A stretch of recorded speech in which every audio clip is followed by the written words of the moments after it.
Bismillahirrahmanirrahim. Assalamualaikum warahmatullahi wabarakatuh. Sampun seger Bapak Ibu. Sampun keringetan. Diajak gerak buat apa-apa. Kalau dari rumah langsung pulang dari sini goyok. Buatan deh. Niki alhamdulillah kaosnya pun sama sarangan biru-biru. Niki pada wanta. Alhamdulillah segala puji bagi Allah. Hari ini kita dapat berkumpul kembali di acara Prolanis Klub Badarata dalam keadaan sehat walafiat. Hari ini kita kegiatannya tadi sampun senam Bapak Ibu ya. Terus nanti ada penyuluhan seperti biasa ya. Memang harus 1 jam. Jadi jangan bosan-bosan ya Bapak Ibu. Kemudian nanti ngambil obat. Terus pemeriksaan kalian nanti teman-teman puskesmas juga. Kemudian nanti konsul acaranya seperti itu ya. Niki semua sudah masuk ke grup Bu, grup Prolanis Bangun ya. Tak kenal maka tak sayang, saya disayang-sayang deh. Ngapunten niki baru pertama saya ngisi. Harusnya hari ini yang ngisi Dokter Gigi Hafiz, karena Dokter Hafiz berhalangan untuk mengisi, ada rapat di BPJS ya. Jadi untuk Bagawanta saya yang mengisi. Perkenalkan, nama saya Titian, biasa dipanggil Tian. Saya perawat gigi Puskesmas Parangkubito, asistennya Dr. Hafiz, asistennya Dr. Dedi. Mungkin Bapak Ibu yang sudah pernah periksa poli gigi sudah kenal sama saya gitu deh. Nama Bu yang mau ditanyakan lagi? Alamat lah, kita. Saya niku, wah ini agak rumit Pak. Aslinya lahir Jayapura.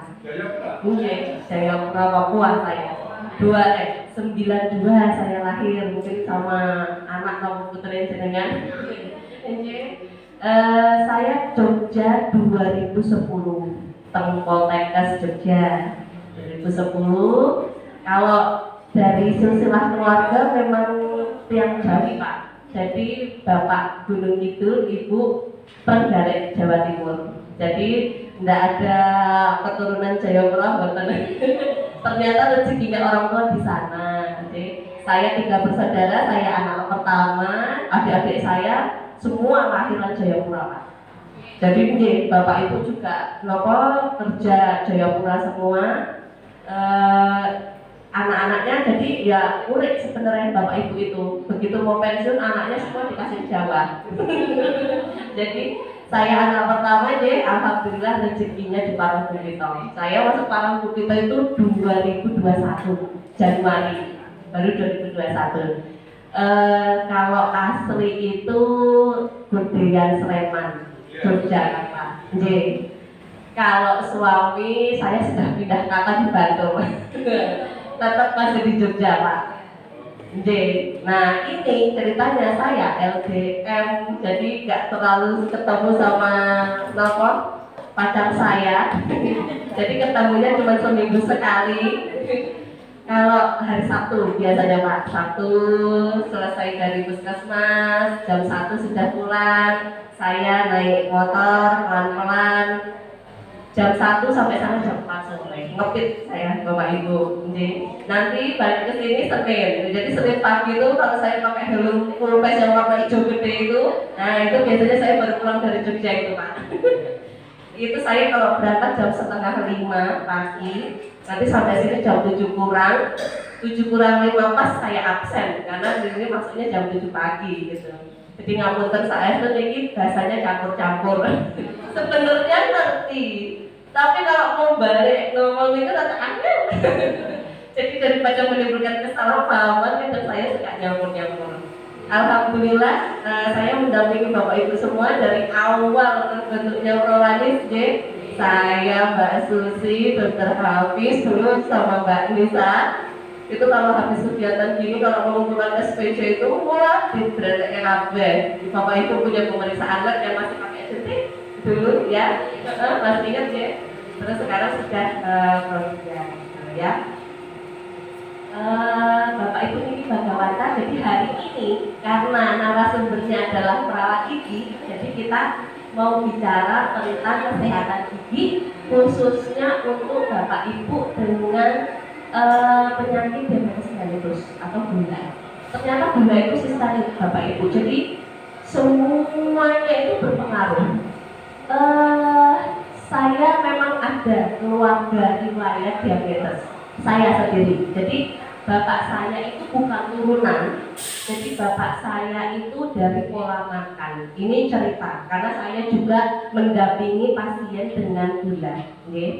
Bapak saya itu, saya lupa ingat tuh, waktu didiagnosa gula itu pada tahun berapa. Jadi ceritanya karena bapak saya kan jauh ke Bu, udah cuma telepon lah. Orang tua itu kayak gitu Bu, kalau ada apa-apa anaknya nggak diceritain kok. Padahal anaknya ini perawat gitu loh. Kan jadi gimana gitu Bu saya. Ceritanya itu lagi ada pohon sirsak di rumah, lagi panen Bu. Nah, bapak itu senang sirsak, jadi dipameri, difoto Mbak panen sirsak gitu. Ya, gitu.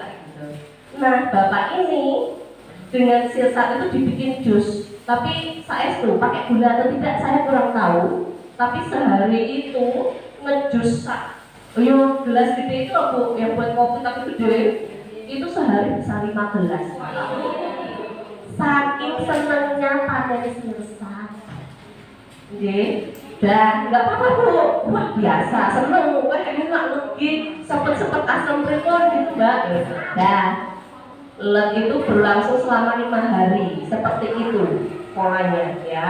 Dan kemudian minggu kedua mulai itu ketemu sama teman-teman kantor Bapak. Loh Pak Gianto, kok jenengan dia kok gitu. Lah betul, kok kayaknya pinggangnya rada mulai agak mengecil, baju kok sudah mulai longgar-longgar gitu ya. Udah, oh perasaan aja, perasaan apa berkurang berat badan, perasaan aja. Ya. Minggu ketiga sudah mulai celananya yang tadinya sesek sekarang sudah longgar. Akhirnya periksalah lab bapak saya itu. Periksa lab itu bapak saya selama ini tensinya normal. Alhamdulillah tensinya normal, tidak ada penyakit bawaan apapun bapak saya itu. Kemudian periksa lab, baru WA anaknya. Kalau udah kayak gitu udah harus WA anaknya. Mbak, ini bapak lagi di lab. Kenapa Pak?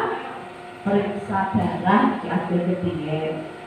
Oh, yowis. Tapi enggak belum proses gitu toh? Enggak. Itu kayaknya bapak masih umur 50 kok Bu. 50. Dan keluarlah hasil lab, gulanya sudah dicek Bu, ketemu hasilnya 500. Langsung saya kan langsung kesini Bu, langsung mikir saya ini, kenapa bisa bapak saya yang tadinya sehat langsung loncat 500. Itu tata Tuhan deh. Jadi bapak saya setelah ditanya itu, Pak, keluarnya gimana? Merasa apa? Sesek atau merasa perutnya tegang atau kenapa? Enggak merasa apa-apa kok, enggak. Itu katanya 500 dan mau tidak mau harus periksa dokter. Jadi langsung periksa dokter spesialis penyakit dalam sama penyakit dalam dikasih obat. Sehari diminumnya 2 kali selama 5 hari tes gula lagi. Setelah tes gula, bapak saya turun dari 500 jadi 210. Alhamdulillah hanya 1 minggu konsumsi gula saja bisa turun 210. Apa berhenti sampai situ Mbak? Enggak berhenti sampai situ. Mulai dari situ langsung pola makan bapak saya ubah. Kalau dulu makan apa aja seneng ya, wis makan lauk tahu tempe apa seneng Bu, macam-macam udah nggak ada pantangan. Semenjak itu mau makan beras putih, nasi putih aja langsung naik kalau bapak saya. Jadi setiap orang itu berbeda-beda ya. Bapak saya sudah mulai stop, saya mulai diet makan sama bapak saya. Jadi sudah mulai kalau pergi kemana-mana, mau sambung kantor, itu berasnya langsung jadi beras merah gitu. Rata, apa sih Bu ya, ternyata beras merah itu kalau masaknya nggak tahu gitu ya, trik-triknya kayak gimana tuh ternyata keras banget. Beras merah itu nggak ada rasanya, ada rasanya. Akhirnya tak begini, Ma, tak bilang sama ibu saya, Ma, yaudah dicampur ya, 3 cangkir banding beras putihnya 1, campur aja, siapa tahu bisa pulen. Dimasak itu, jadi di rumah ada 2 mejizernya, 1 masak mejizer putih buat adik saya sama ibu, yang satunya beras merah khusus bapak. Ya, mulai situ berhenti yang namanya ngopi terus bapak itu, teh itu udah berhenti, minumnya air putih. Mulai dari itu berhenti lagi, nggak merokok sama sekali, ya. Dan itu aktif 210 itu sudah paling normal. Kalau kita pemeriksaan orang normal itu 120, 130 batasannya, ya. Tapi kalau untuk memang sudah pernah riwayat tinggi, terus turun lagi sampai 120, 130, biasanya agak susah. Tapi memang dengan 210 tidak ada keluhan dan itu memang sudah normalnya segitu. Kalau untuk kasus bapak saya, gitu deh. Udah dari situ sampai udah enggak, makannya sudah. Jadi kalau mau makan keluar gitu Bu, terus makan nasi padang enak ini Mbak, bawa beras merah Mbak. Enggak apa-apa, lauknya mau opor ayam mau apa enggak masalah, yang penting nasinya itu. Saya itu deh, substansi jadi pengganti itu. Kita dari situ akhirnya pohon sirtanya ditebang Bu. Saking makolnya sama pohon sirtat akhirnya ditebang. Ini namanya baru panen terus pengen makan gitu je. Ternyata bapak saya seperti itu. Jadi saya tidak ada turunan. Ternyata bapak saya dapat gulanya dari pola makan seperti itu. Jadi sharing karena saya kalau tidak dengar saya selalu ingat bapak ibu saya. Sudah saya anggap seperti orang tua saya sendiri gitu. Banyak sama berapa bentuk anak yang diceritain Bu, cuma diem-diem. Jadi saya tuh aduh, anaknya peralat ke orang tuanya DM kan mau kata berikut gitu deh. Tapi ya sudahlah ya, memang sudah seperti itu. Jadi bapak saya puasanya sudah ganti nasi saja gitu ya. Pun perkenalan sudah. Nah kita masuk materi ya Bapak Ibu ya. Kalau gigi ini baru pertama deh materinya. Ini materinya Dr. Hafiz itu ada hubungan antara vokal infeksi atau periodontitis dengan diabetes mellitus. Jadi periodontitis itu adalah period, asal katanya dari kata periodontal, dan titis itu adalah peradangan. Jadi jaringan periodontal gigi, peradangan di jaringan periodontal gigi, gitu ya. Iya, karena memang banyak sekali pasien di Puskesmas Parangkubuto, apalagi untuk kasus pasien gula itu ke poli gigi dengan keluhan periodontitis ini banyak. Jadi dia gini dulu, jaringan periodontal itu adalah gusi, ya gusi, tulang sementum gigi, dia ada di dalam gusi. Jadi istilahnya penyangga dari bawah akar gigi itu. Sok tahu-tahu pasien gula itu giginya goyang sedanten. Saya setuju, bener. Saya bukan dokter ya. Goyang banget itu tidak ada alasan apapun Bu. Jadi tahu-tahu itu goyang. Karena apa? Karena gula ini dia menyerang jaringan penyangga, jaringan pendukung gigi. Boten kerowok, boten abuk, tapi gusinya melentung, tahu-tahu goyang, sikatan, rodok berdarah. Saya setuju. Tidak usah cerita Bu, sudah hafal. Kita sudah tahu kalau pasien seperti itu memang punya riwayat. Biasanya tensi tinggi atau sakit gula dia pengaruh. Okay? Jadi penyakit gigi dan mulut merupakan faktor resiko dari vokal infeksi, penyakit sistemik, karies gigi dan penyakit periodontal merupakan contoh penyakit gigi yang paling umum diderita dan pada dasarnya disebabkan oleh aktivitas mikroorganisme patogen di dalam rongga mulut.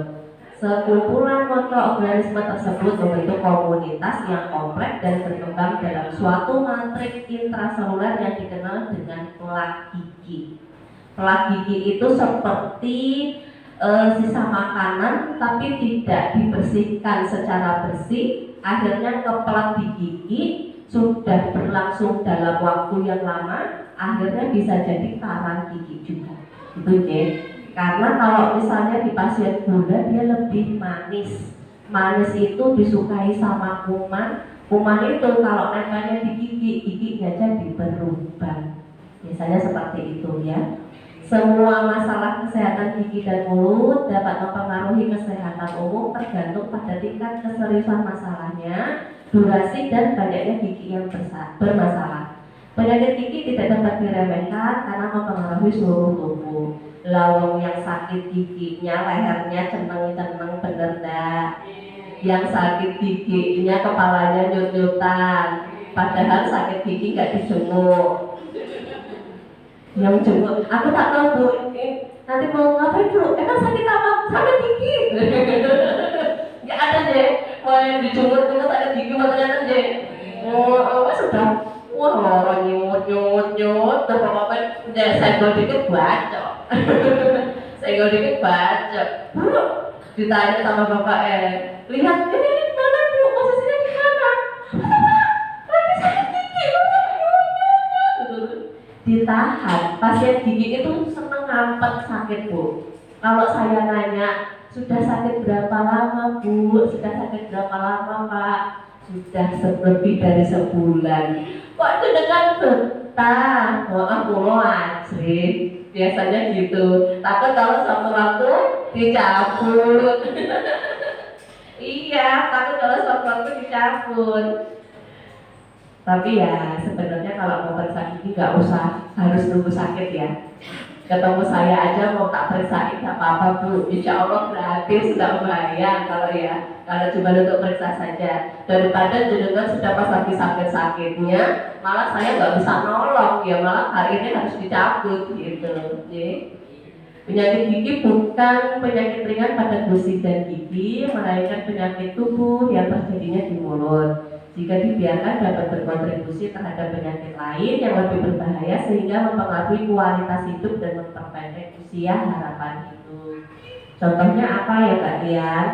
Jangan kan kita kalau misalnya ngunyah, giginya lagi tutup kan enak ya Bu. Bawa ke kanan ngunyah ketek-ketek, bawa ke kiri ngunyah ketek-ketek, yang kiri sakit dipakai ke kanan, ganti lagi yang kanan, ganti yang sakit jadi ke kiri, akhirnya lagi males makan.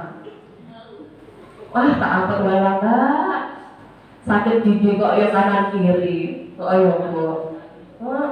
Giginya sakit akhirnya ngantuk, nggak jadi makan, nggak betul itu malahan. Mau tidur waktunya sudah waktu istirahat kok nyut akhirnya begadang. Akhirnya pagi-pagi padahal besok pagi mau pasaran jadinya malah nggak tidur kalau tadi malam sakit gigi gimana?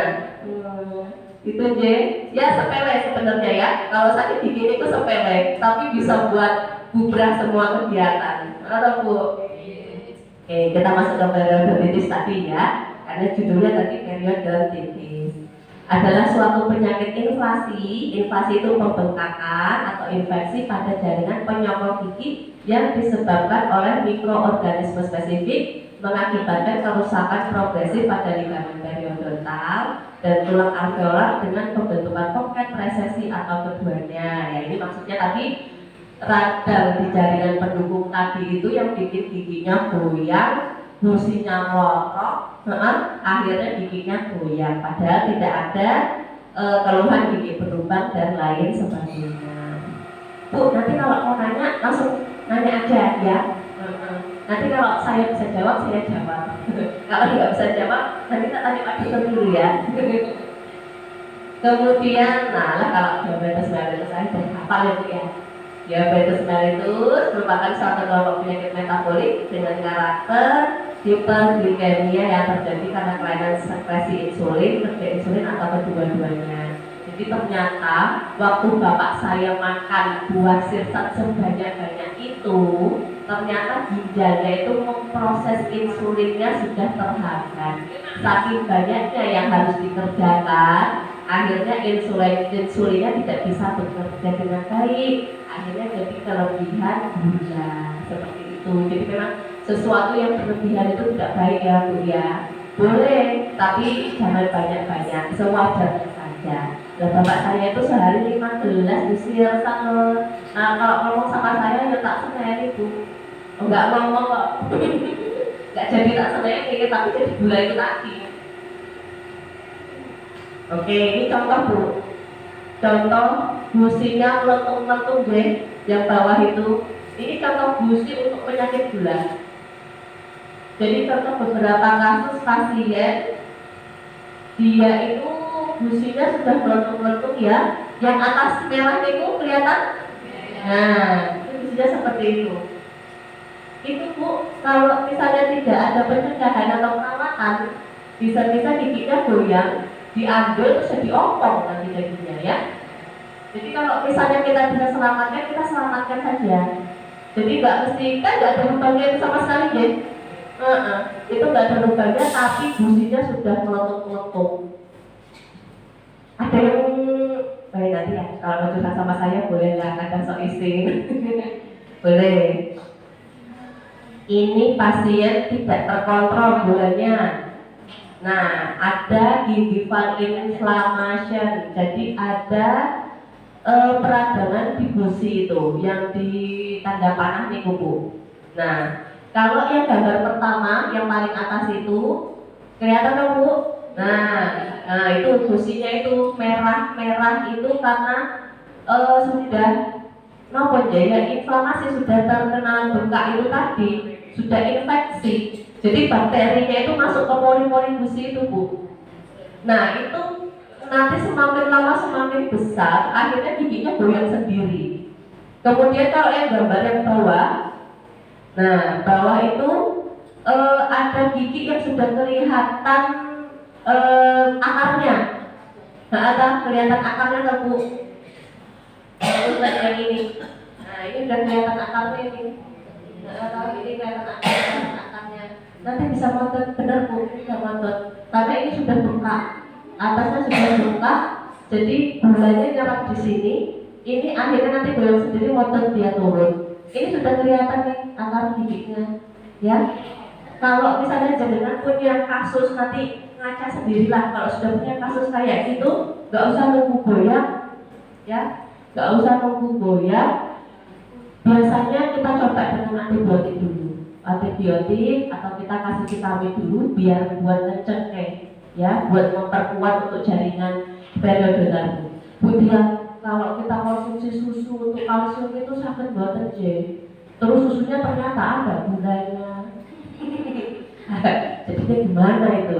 Sepertinya tidak bisa kalau susu, ya. Apalagi susu, banyak produsen susu itu tidak bisa tanpa gula. Jadi memang harus ada pemanisnya. Kalau untuk kesehatan gigi ini, kalau dengan minum susu saja tidak bisa, kecuali untuk usia pertumbuhan anak di bawah 15 tahun lah Bu. 15 tahun insya Allah masih bisa. Kalau untuk dikasih kalsium dari susu itu bisa. Tapi kalau sudah ini sudah terlambat ya, kalau untuk kita kejar lagi dengan susu kok sepertinya tidak bisa. Okay? Ini untuk hubungan antara tadi jaringan penyangga dengan gula tadi ya. Awalnya itu dia sudah masuk di kondisi inflamasi hiperaktif. Nah, karena sudah bengkak, terus masuklah semakin parah perubahan pada mikrobiota rongga mulut, hiperglikemi juga. Okay? Kalau gigi itu memang tidak seperti batuk pilek yang gejalanya sekarang terus besok batuk pilek ya. Kalau gigi itu biasanya gejalanya bertahun. Jadi misalnya 1 tahun yang lalu nyutan giginya, terus habis itu hilang timbul Bu, ada, habis itu udah nggak ada, terus enggak. Tahun selanjutnya terus tahun kedua ternyata giginya semakin parah. Ya itu karena yang tahun yang kemarin.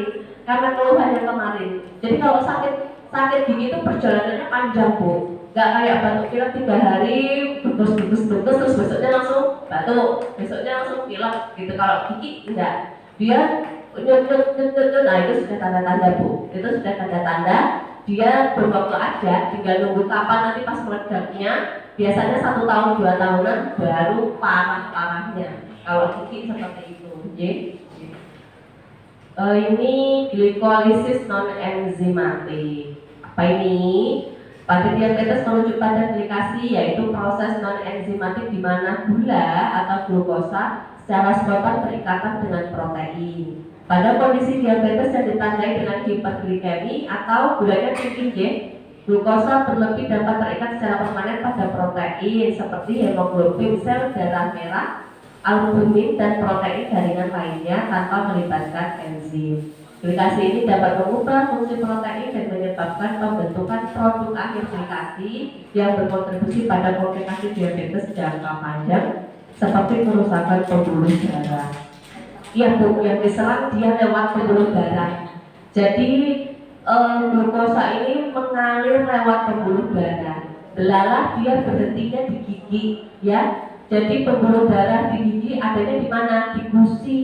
Gusi akhirnya mempengaruhi dari penyangga gigi tadi, gitu jadi bisa melorot sendiri gusinya itu.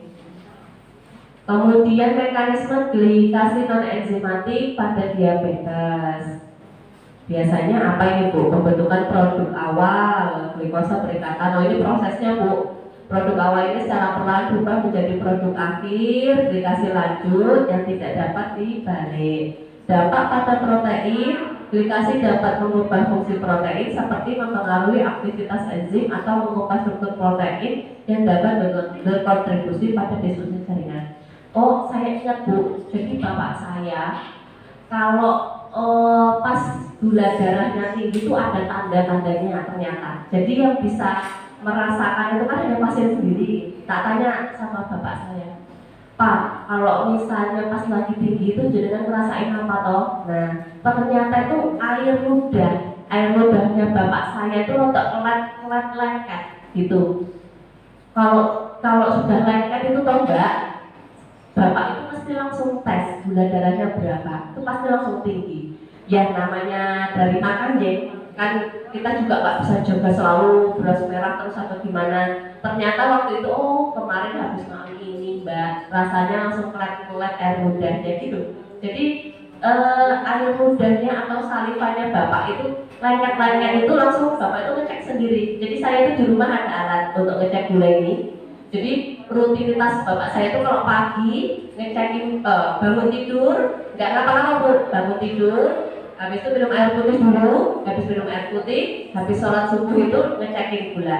180 hari ini. Jadi biar nggak terkontrol, jadi nggak begitu tinggi banget. Nah kalau dirasa bapak saya itu kemarin makannya ngawur, ya kemarin itu lagi ada acara nopo nikahan, nopo itu kan makannya ngawur Bu. Nah itu biasanya besoknya tuh rotok kelet mulutnya itu. Nah bapak itu langsung ngecekin. Nah delala itu ternyata udah 250 biasanya atau 230 gitu. Jadi mungkin kalau jenengan juga gitu. Ini kan perjalanan untuk gula itu kan sudah lama, jadi jenengan sudah merasain sendiri. Biasanya saya itu kalau tinggi itu rasanya apa perutnya bergah, apa ya itu air ludahnya lengket apa gimana. Nah itu sudah warning dari tubuh. Ini sudah stop, dikontrol, maemnya rada dikurangi dulu yang agak manis-manis gitu biasanya dari situ, karena itu proses dari enzim itu tadi. Dan dari situ langsung saya Pak, kalau besok bapak merasa lengket lagi, cek aja langsung, udah langsung kurangi makanannya gitu Kemudian ini penggunaan klinis, ini bahasa dokter semua ya, nggak usah Bu.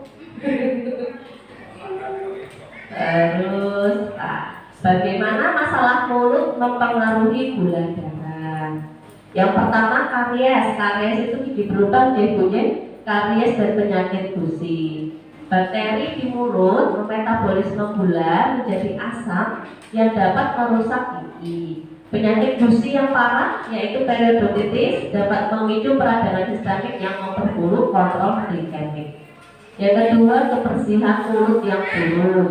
Rasa sakit atau ketidaknyamanan akibat masalah mulut dapat membuat penderita diabetes kurang termotivasi untuk menjaga kebersihan mulut yang dapat memperburuk kondisi. Sok-sok ini Bu, kalau misalnya pasien punya keluhan bau mulut, nah bau mulut, Bu Tina, saya tuh mau periksa kok mulut saya tuh ada bau-bau itu kenapa ya? Gitu. Saya kadang langsung tahu, Bu, jenengan sudah pernah di perawatan apa di sini gitu? Nggak pernah Bu, saya nggak pernah perawatan. Oke, berarti ini baru pertama, ya baru pertama.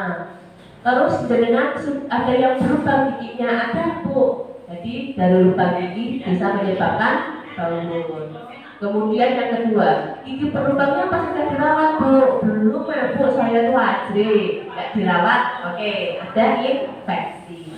Kemudian yang ketiga, kalau karang gigi jenengan sudah pernah tahu dibersihkan belum Bu? Karang gigi itu belum Bu dia, lalu tak sikati ya, rasa hilang lapar pun karang gigi. Apa terjadi? Yang namanya karang gigi tidak bisa hilang hanya dengan sikatan. Tidak sini saja, nanti saya bersihkan dengan alat yang insya Allah sudah lengkap di puskesmas. Itu ya. Ketiga, jadi dapat bau mulut itu dari karang gigi, dari gigi terlubang.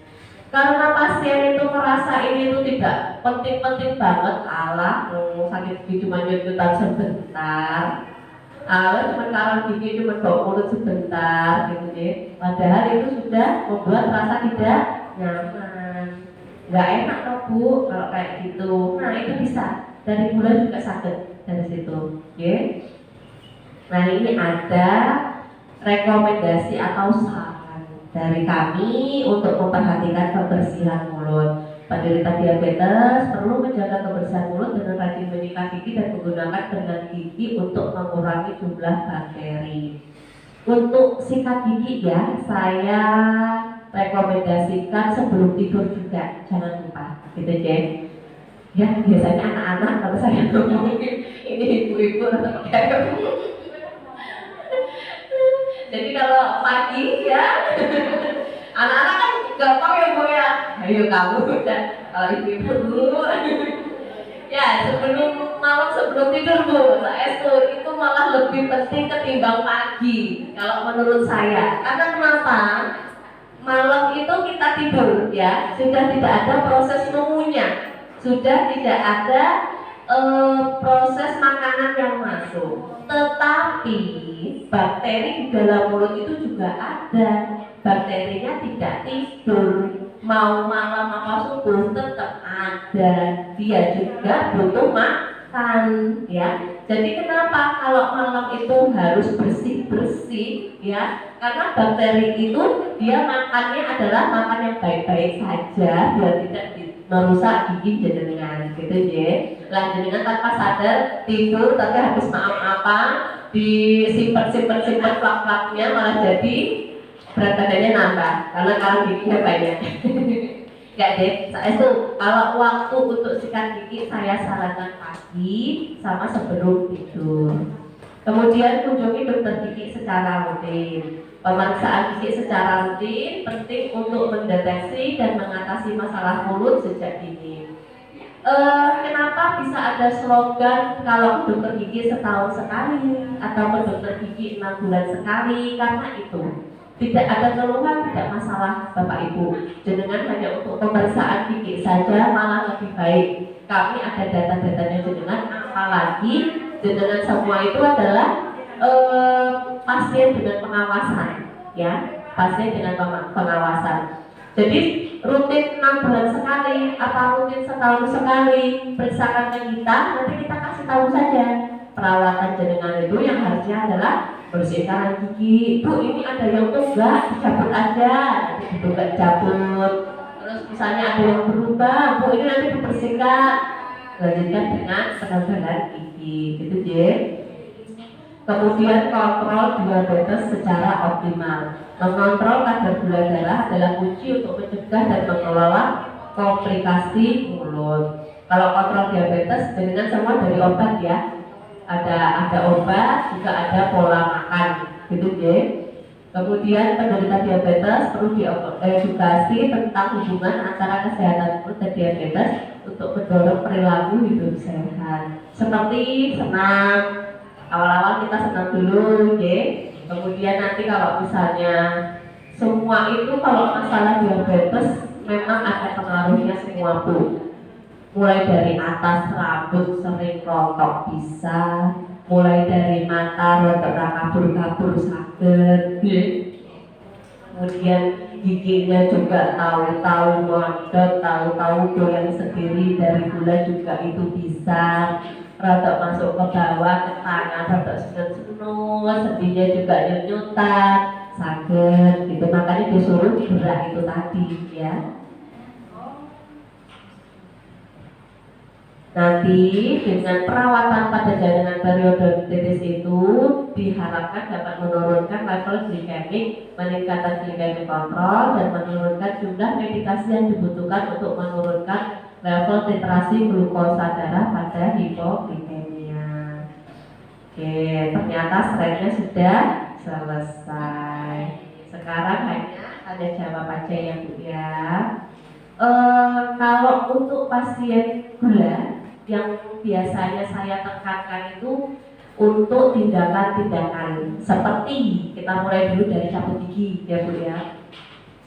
Cabut gigi untuk gula kalau bisa gulanya terkontrol atau bisa juga pada tensi tinggi. Kenapa toh Mbak Tian tensinya itu harus turun dulu kalau mau cabut gigi di atas dari 130 kalau tensi ya. Kalau di atas 130 termasuk tensi tinggi, di bawah 130 itu normal. Jadi kalau sebelum pencabutan gigi harus ditensi dulu. Karena tensi tinggi itu istilahnya adalah luka setelah cabut gigi bisa berdampak komplikasi. Kayak itu loh Bu, kalau selang air jenengan mapetkan dikit itu kan airnya langsung mancur deh. Nah, kalau di tensi tinggi, tekanan darahnya lagi tinggi, terus ada perlukaan, biasanya seperti itu Bu. Jadi ya kalau insya Allah kita sesuai prosedur, sesuai SOP yang ada di puskesmas, mau nyabut gigi aja insya Allah bisa, ada Pak Dokter, diawasi Pak Dokter. Tapi apa? Setelah cabut giginya itu yang kita tidak bisa kontrol ya. Begitu dicabut giginya, kalau untuk tensi tinggi biasanya darahnya nggak bisa mandek, nggak mampet, itu yang langsung pasiennya bisa lemes, ya, tahu-tahu mumet pusing. Kalau dipaksakan untuk dilakukan cabut gigi pada tensi yang tinggi, gitu jadi alasannya itu, bukan alasannya oh dokternya disuruh bolak-balik tidak Bu ya. Alasannya karena itu bahaya banget. Karena kita kan kalau cuma ngontrol kasih kapas begitu jenengan sampai di rumah ternyata malah tambah sayur banjir, malah bahaya. Nggak ada siapa-siapa di rumah ya, malah tambah bahaya. Itu yang tidak boleh. Kenapa? Gulanya harus normal, tensinya juga harus normal. Sebelum cabut gigi harus apa dulu Bu? Kakinya harus sarapan. Ya, mau tindakan gigi apapun harus sarapan. Karena biasanya setelah perawatan gigi jenengan disuruh puasa. Tak suruh puasa lagi Bu ya. Kemudian makan itu ya, ya kalau ya sudah ada penyakit gula biasanya lebih dikontrol gitu ya. Ampun begadang kalau mau cabut gigi, tidurnya jam 3 subuh, bangunnya jam 7, istirahat ya ada 7-8 jam. Ideal 7-8 jam untuk istirahat ya, idealnya. Monggo jenengan mau tidur siang boleh, mau nanti pokoknya jam 9 itu sampun makan pun lampunya dimatikan. Karena apa? Istirahat cukup itu mempengaruhi tensi juga. Jadi dengan yang tidur begadang jam 2 pagi saya tensi, dengan saya tensi pasien yang tidurnya jam 9 itu beda Bu. Jadi saya kalau tinggi selama dia tidak ada riwayat tensi tinggi ya, biasanya itu karena begadang, entah ada bal-balan, entah apa gitu ya. Makanya kalau sebelum cabut gigi saya sarankan tidurnya yang cukup ya, ampun begadang. Sudah sarapan, tidak begadang, tensinya normal. Gitu ya. Kalau tensi tinggi biasanya kita kasih obat sebelum cabut gigi. Jadi ada obat untuk menurunkan tensi bisa. Kalau jenengan gula darahnya terkontrol, insya Allah bisa untuk dilakukan cabut gigi, gitu ya. Ada yang di sini sakit gulanya karena makanan seperti bapak saya tadi, enggak Bu? Oh ya, kalau makan ya Bu, iya. Tanpa kita sadari loh Bu, gitu. Tanpa kita sadari. Nggak usah ibu-ibu, saya sama teman-teman semua ini kan juga ada pemeriksaan di sekolah, ya. Ada pemeriksaan untuk anak-anak, itu memang program ya. Kenapa sekarang pemeriksaan anak-anak juga harus pakai darah Bu? Jadi tetap harus diperiksa gula darahnya juga. Itu karena sekarang makanan tambah aneh-aneh. Apalagi minum-minuman kemasan itu Bu, yang anak-anak pada seneng, yang warnanya warna-warni, yang kotaknya berkotak-kotak, itu ternyata gulanya tinggi sekali. Ya, kalau misalnya ada anak sekolah yang agak gemuk sedikit, obes, ya, udah, itu langsung cek aja. Itu kita cek, ya. Anak-anak sekarang menstruasinya cepat Bu. Anak perempuan menstruasinya cepat karena apa? Makannya hormon ayam, hormon itu. Kalau kita zaman dulu kita, bapak ibu saya, bapak ibu saya makannya tahu tempe, adanya singkong, sampai sini ayam terus, ayamnya ayam sutik lagi. Ya, pengaruh di anak-anak dia cepat mens. Jadi menstruasinya cepat. Anak kelas 2 SD sudah mens Bu. Ya Allah, itu kalau sudah mens maksudnya kalau kita di Islam kan kita wajib sholat, kita harus menjaga gitu deh. Ya harus dikasih diputari pendidikan itu. Selama screening di Parangkumbito ada ditemukan anak-anak sekolah itu gulanya sudah tinggi ada. Dan kita edukasinya mau tidak mau harus lewat guru dan juga lewat orang tua. Ya, apalagi kalau semakin murah makanan itu konsumsinya komposisinya itu semakin aneh-aneh Bu. Lalu apa teh kemasan itu cuma 3.000, tapi kalau disuruh sayur sebangsa kentang apa kan lebih mahal Bu daripada makanan yang seperti itu. Itu juga pengaruhnya dari situ, ya. Gak usah jenengan. Nanti kalau misalnya ada anak-anak remaja yang punya gula darah tinggi, ya itu karena faktor makanan. Ya, kalau ibu dulu kebobolannya karena makan apa Bu?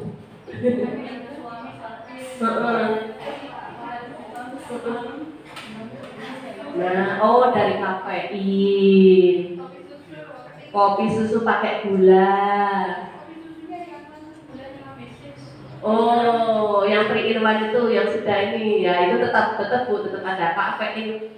Kafein itu memang dibutuhkan. Minum kopi itu boleh, minum kopi itu boleh. Yang tidak boleh itu berlebihan tadi. Karena apa? Dalam kopi ada namanya zat kafein. Kafein itu yang marahin. Kadang kalau habis minum kopi ya, gitu. Kecuali kalau kopi pahit saya kurang tahu ya Bu. Cuma kalau saya memang kopi itu harus ada susunya, harus ada creamernya. Kalau kopi yang biasa pahit nur itu saya dadanya nggak kuat, sama lambungnya yang nggak kuat. Jadi habis minum kopi itu kan langsung duduk atau enggak perutnya udah langsung bugar, langsung asam lambungnya naik. Itu dari yang namanya kafein itu tadi. Jadi kafein itu tadi memang dia membuat jantung itu pompa terus dari kafeinnya itu tadi ya. Makanya kita kenapa langsung dopaminnya langsung merasa seger. Nah itu dari situ. Ada dopamin juga yang kalau kita minum kopi dia ada pengaruhnya di situ. Oke.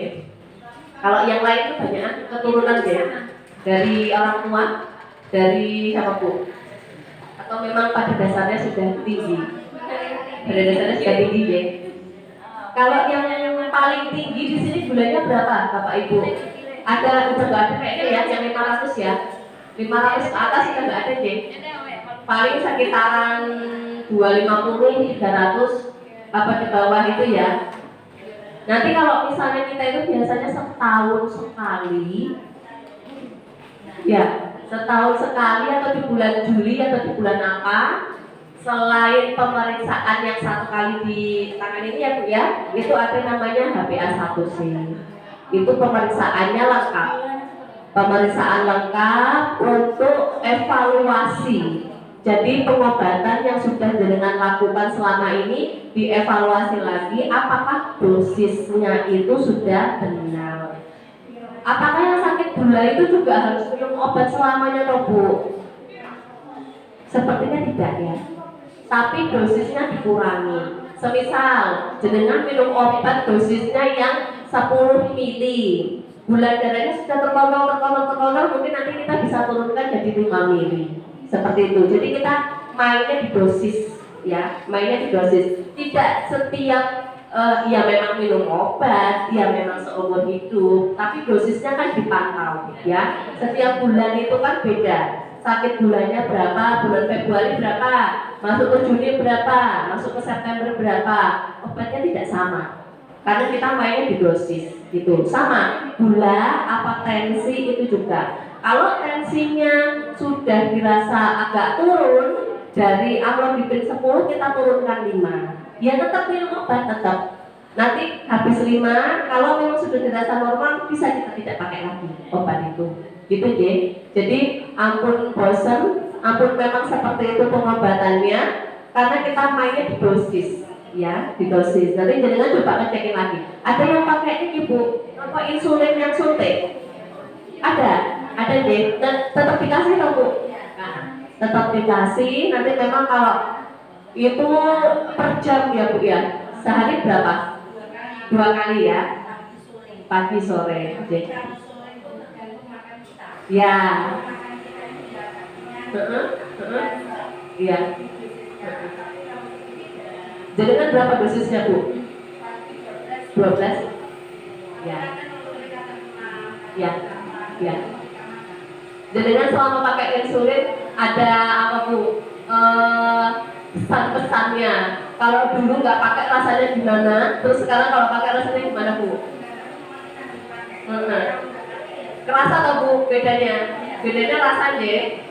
Jadi bukan kita mengada-ngada biar insulinnya habis ya, tidak deh. Karena memang kebutuhan setiap orang itu berbeda. Ibu butuh insulin, ibu ini nggak butuh insulin, gitu ya. Ampun, tapi kan kita sama-sama di grup prolanis, kita itu bareng-bareng gitu. Obatnya beda, ya, kontrolnya beda. Menurut angka ini, menurut di angka 150, ibu itu sudah aman. Tapi ternyata badannya ibu yang satunya dengan angka gula 150 itu bisa, aku kok roda nafasnya nggak tian, aku kok roda mumet sedikit tuh nggak tian, padahal aku 150 biasanya nggak apa-apa loh, kayak gitu. Itu beda karena penerimaan tubuh itu berbeda. Yang satunya kalau senam bisa ya, gesit ya. Yang satunya santai tapi bergerak, gitu ya. Kita tidak harus yang harus ke kanan itu ke kanan semua, ke kiri semua, enggak. Tapi yang penting gerak, gitu ya. Yang penting gerak, yang penting kena sinar matahari, kena vitamin D, itu ya untuk Bapak Ibu semua. Nah, ada yang mau ditanya lagi enggak? Apa ada yang mau curhat? Berarti jangan nanti dapat insulin ya Bu ya? Insulin. Waktu bapak saya 500 itu enggak nyampe insulin. Iya. Pakai itu ya Bu. Minum air putihnya banyak.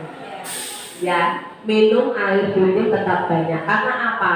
Mau tidak mau, obat yang kita konsumsi tiap hari itu juga tetap berpengaruh sama ginjal kita. Ginjal itu fungsinya untuk menyaring racun. Mau tidak mau harus 2 liter 1 hari. Ya, 2 liter 1 hari. Kalau botol aqua 250 itu yang 46 itulah botol gitu ya. Kopas, pipis pipis terus ya, ya, harus Bu. Kalau bapak saya pagi-pagi minumnya air hangat pagi. Kalau saya bangun dimarahin, udah minum air putih bro, gitu. Itu bagusnya air putih aja buat nyaring ginjal. Jadi dia sudah bekerja untuk menyaring racun-racun, ya. Jadi kita apresiasikan dengan air putih yang kita konsumsi, gitu J. Jadi ampun, yang tahu kondisi jenengan adalah jenengan sendiri. Saya tidak bisa memberikan ibu ini nggak usah ini, kan ibu yang sini kemarin nggak perlu insulin, jenengan juga nggak usah insulin, gitu. Jadi nggak sama, ya, tidak sama kondisinya. Nanti kan ada konsultasi waktu beri obat itu ya. Nah, nanti waktu konsultasi setiap bulan kita ada pemberian obat itu, jenengan katakan saja, saya itu selama 1 bulan ini Pak, keluhannya itu nyeri di sini, mumet-mumet, sok rotok marmar gitu ya, tetap diceritakan karena keluhan setiap orang itu berbeda dan perawatan atau obatnya juga berbeda ya. Jadi ibu yang pakai insulin udah berapa tahun Bu pakai insulin?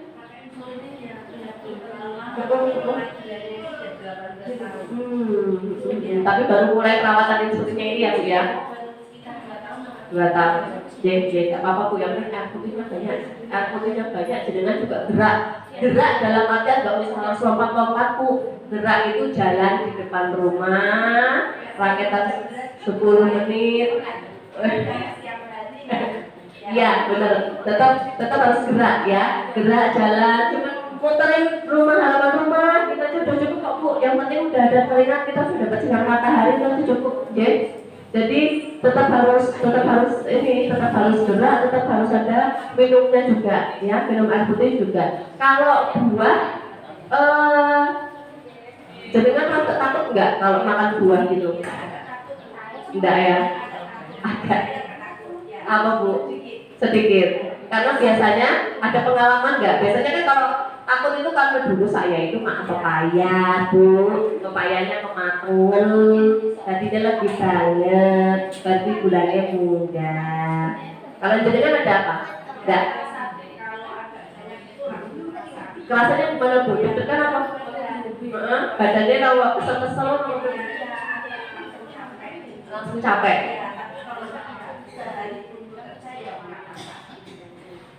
Buah enggak apa-apa Bu, 1 hari 1 enggak masalah. Tapi enggak kebablasan kayak financial saat itu tadi. Enggak usah kebablasan Bu kayak financial saat itu tadi. Buah boleh biar ada seratnya kita, sayur hijau, ampun terus, ampun bersantan, ampun pedas. Wah sampai di sini Bu, ternyata makanan Malang itu pedas-pedas ya. Waduh sampai sini saya itu diare. Karena kalau di Jogja kan makanannya manis. Kalau di Jogja itu makanannya manis, begitu jalan dia Bu. Sampai di sini ternyata pedas-pedas ya. Ya dengan boleh lah seminggu, 2 minggu sekali tak loh Bu. Terus itu tidak masalah, santan dikit tidak masalah. Ngesok aja itu lebih enak, malah seger loh. Apa ya sayur asam malah enak itu deh. Jadi karena memang saya selalu bilang yang tahu kondisi tubuh kita itu hanya kita sendiri gitu ya. Jadi nanti waktu-waktu jenengan butuh apa, jenengan sendiri yang ceritakan. Saya nggak bisa tentukan sama ibu boleh, sama yang ibu nggak boleh, tidak ya. Kalau untuk gigi sendiri, bapak ibu yang di sini ada yang sudah periksa gigi belum? Sudah ada yang belum ya. Nanti misalnya kapan waktu jenengan sudah ada selo, ada yang mau ngantar, kalau mau periksa boleh, hanya periksa saja tidak apa-apa, tidak harus ada tindakan, tidak masalah gitu deh. Karena jenengan mau tahu tentang kesehatan sendiri gitu. Jenengan nanti biar saya itu maamnya enak, biar saya itu nggak ada keluhan lagi di gigi itu kayak gimana. Tuh, ya. Saya nggak masalah, ibu nggak mau nyabut, ibu nggak mau kerawat, aku enggak, saya nggak masalah. Yang penting jenengan periksa ke sini boleh, ya, nggak masalah buat saya. Saya malah senang kalau sudah mulai berubah perilaku, artinya datang ke puskesmas sewaktu-waktu itu tidak apa-apa. Apalagi kita sekalian ngecek kartu BPJS, ya, ngecek kartu BPJS aktif atau tidak, gitu ya. Kayaknya yang pas 2 bulan atau 3 bulan kemarin yang marak-maraknya BPJS-nya dinonaktifkan itu J, itu kita juga ada beberapa anggota juga yang tahu-tahu dinonaktifkan Bu, padahal kan sudah rutin ikut prolaris juga J, jadi nanti kita aktifkan kembali seperti itu. Kalau yang menonaktifkan itu yang puskesmas J. Jadi kita hanya mengecek apakah masih aktif atau tidak. Nanti kalau tidak aktif, nanti kita sarankan untuk melengkapi proses persyaratannya apa untuk mengaktifkan kembali. Itu J. Apa? Ya, nanti biasanya syaratnya dari RT RW kantor desa nanti minta itu ke Dinsos. Tapi jangan dicek dulu. Jenengan itu masuk mandiri apa yang bukan BPJS-nya gitu. Itu bisa. Kalau mandiri waktu itu nanti dengan dokter Hafiz biasanya. Jenengan kalau coba pendaftaran nggak apa-apa. Nanti dari pendaftaran mengarahkan. Biasanya ada syaratnya kok Bu. Minta pengantar biasanya. Kalau mandiri nanti satu kakak itu biasanya itu satu kakak ya Bu. Kartu itu terus isinya satu kakak itu berapa? Nah itu nanti ada yang aktif atau ada yang enggak. Nah ternyata yang satu kartu itu kan ada berapa kakak gitu kan. Nah itu nanti biasanya kalau satu enggak aktif semua enggak aktif biasanya. Cuma jenengan sendiri.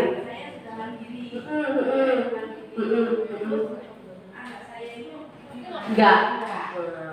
Biasanya kalau mandiri sama enggak mandiri saya pikiran Bu itu nanti soalnya di Dinsos atau bagian kecamatan.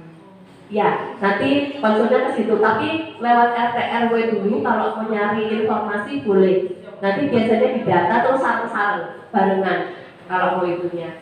Karena dia kolektif biasanya. Gitu ya. Betul Bu? Ya, oke. Itu berarti bisa. Ya, sudah dicek ya. Ada juga yang seperti itu, ada juga yang tiba-tiba diputuskan Bu. Alasan diputuskan saya tidak tahu. Kita juga tidak ya soalnya juga padahal anggota prolaris loh Bu, tapi tahu-tahu belum aktif. Makanya kita juga kan kalau masalah klaim obat itu kan juga dampaknya ke sana, ya. Padahal ini anggota rutin, tapi nggak tahu kenapa dinonaktifkan. Tapi insya Allah sudah selesai kemarin kok, sudah aktif semua gitu. Ini nanti jenengan berarti bulan depan yang tanggal 14 ya Bu ya. Nanti untuk pertemuan selanjutnya biasanya kita tanggal 6 atau tanggal 14. Nanti 6 untuk pengambilan darah prodia, nanti tanggal 14 untuk setiap klub. Nah nanti misalnya ada informasi maju atau mundur, mungkin pas kena hari Minggu atau hari libur atau pas cuti bersama, nanti biasanya ada informasi di grup. Oke? Nah, nanti kalau misalnya ngapunten kita belum mengumumkan, jadinya jual aja, Bu, kapan kayak kemarin kan belum ada yang ini, J.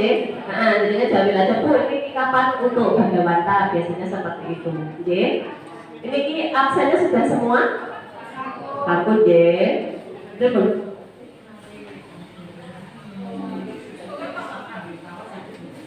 Etawa, susu kambing. Komposisinya apa Bu? Hanya susu kambing murni. Kalau susu kambing murni, dilihat komposisinya. Setiap produk kemasan itu di kemasan atau wadahnya pasti ada komposisi. Dibaca. Ada susu yang murni, susu 100%. Itu ada Bu, tanpa gula apapun boleh. Kalau misalnya hanya 10%, 20%, nggak apa-apa lah Bu. Jangan minum susu tapi nggak usah ditambah gula, nggak masalah. Iya boleh, nggak masalah susu tapi nggak usah pakai gula. Terserah jenengan butuhnya berapa. Kalau sehari 2 kali boleh, sehari 3 kali boleh, sehari sekali boleh. Itu kan hanya suplemen Bu, hanya untuk nambah kalsium biasanya gitu. Itu boleh, tapi nggak usah pakai gula kalau saran saya. Boleh, tidak masalah. Apa jenengan besok pas bungkus kemasannya susu itu, jenengan lihat lagi, itu kan ada Bu, pasti yang namanya kemasan itu pasti ada komposisinya. Itu dibaca ada berapa persen. Biasanya komposisi paling utama ditulis paling depan. Jadi misalnya susu 80% biasanya kayak gitu. Jadi kan lihat di kemasannya berapa. Gitu ya. Boleh mau susu apa saja boleh. Penggunaannya berapa kali juga boleh terserah jenengan. Tapi nggak usah pakai gula. Gitu aja ya. Kalau untuk masak jangan jenengan tetap pakai gula. Gula pasir atau gula? Gula Jawa. Ada yang pasir, ada yang nggak apa-apa lah ya Mbak. Jadi boleh nggak apa-apa tapi sedikit karena penggunaannya dibatasi ya, dibatasi penggunaannya. Ampun saya asin-asin, nggak nanti tensinya tinggi ya. Itu kalau dari makan nggak masalah, mau minum susu boleh, tapi penggunaan gula tetap dibatasi. Nggak apa-apa Bu. Pengganti madu gimana Bu Tian kalau madu? Madu boleh, tapi sendok aja ya Bu ya. Tapi sendok madu. Takut ya Bu ya. Iya, karena kalau saya bilang sama ibu boleh, begitu di ibu yang satunya begitu minum madu 1 sendok langsung tinggi, kan beda Bu. Jadi penerimaan kondisi insulin setiap orang itu berbeda, gitu ya. Kalau misalnya jenengan sudah merasa kekeselan atau gimana, yang jenengan bilang tadi sepertinya naik nih gula darahnya, ya udah langsung stop, langsung jenengan minum air putih banyak dibatasi aja. Tenaganya monggo dari mana boleh, gitu ya. Ada yang tanya lagi? Berapa menit Mbak Susi?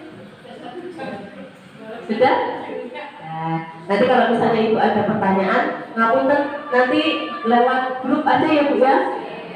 Lewat grup saja saya cukupkan apabila ada salah kata, ada salah sebut dari saya, ngapunten, ngapunten jangan bosan-bosan ya Bu, karena kita akan selalu bertemu orangnya itu aja. Iya, karena jadi kan waktunya kumpul ya biasanya ya. Nah, kok sana juga ada. Jadi alhamdulillah jenengan atur aja di bawah happy ya. Kalau ketemu itu ketemu temen-temennya, udah jangan sepaneng, jangan dipikir sampai hati nanti malah nggak mau makan ya. Dari saya cukup sekian. Nanti kita lanjut konsultasi ngambil obat ya, Ibu J.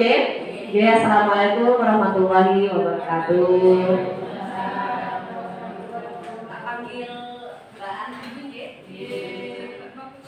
Jadi tanggal 5 sampai tanggal 14 ya. Nanti di orang-orang di grup. Absennya kayak gitu. Wah,